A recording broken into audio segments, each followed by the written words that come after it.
Molweni Mzantsi Afrika, molweni bantakwethu, molweni. Ndingumodi Maqabaza eVusisizwe TV channel. Nawukhumbula ke indlela le elibangise kwaTata uDinga kwindawo yaseNkonkxeni eThombo.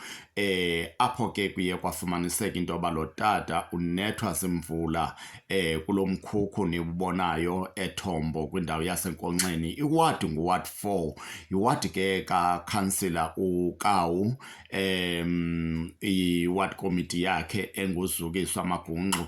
Nesithe ke xa besiyibuza ngeli khaya kwabonakala into yoba uthi yena uyawazi lo mzi, kodwa umnqa uzukiswa Magungxu lowo akazange akwazi ukuyofikelela apha kweli khaya. Loo nto yathetha ukuthi ke utata akakalufumani uncedo olupheleleyo lokuthi ke bahlangulwe kule meko bahlala kuyo yalo mkhukhu.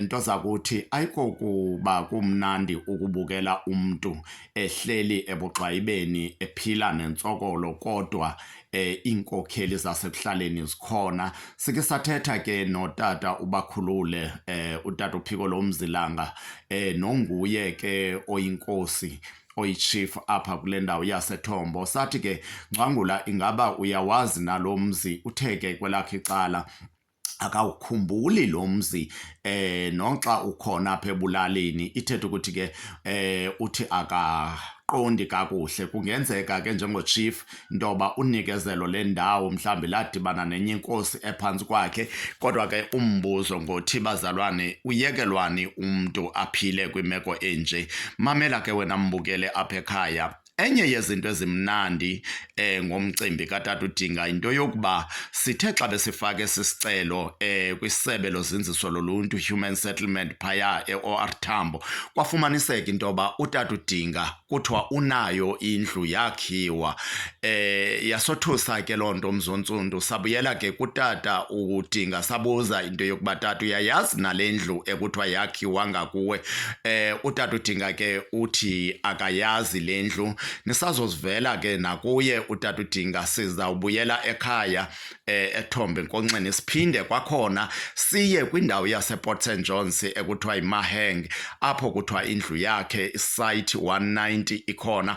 Kodwa ke uzukhumbule sithethile naye uceba ukhansila uManinjwa, wathi ke ayi, iyawuba lula ngokuba sidibane ne-ward committee uSisikhanyisa. USisikhanyisa ke sithethile naye, nkosi yam intombi enobubele, yatsho ke isithi, tata, zikhona ezi zindlu phaya and kungenzeka into yoba kwafakwa abantu kuba abanikazi bazo babengangeni, abanye babo babengazifuni, kodwa ke le kaTata uDinga asinalwazi lwayo ncam.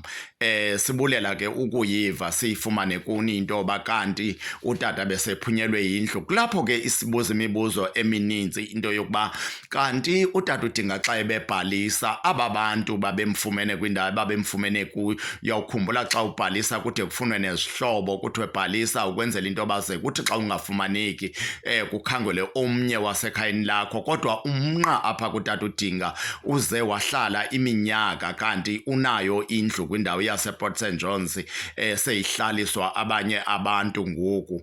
Siyarhalela ke siyiVusisizwe TV channel Nomanyano Initiative ke sihambe siyobona le ndlu katata, simthathe utata naye amba ayozibonela indlu ekuyeyakhe ekwindawo yaseMahenge, angazange phofu ahlale kuyo.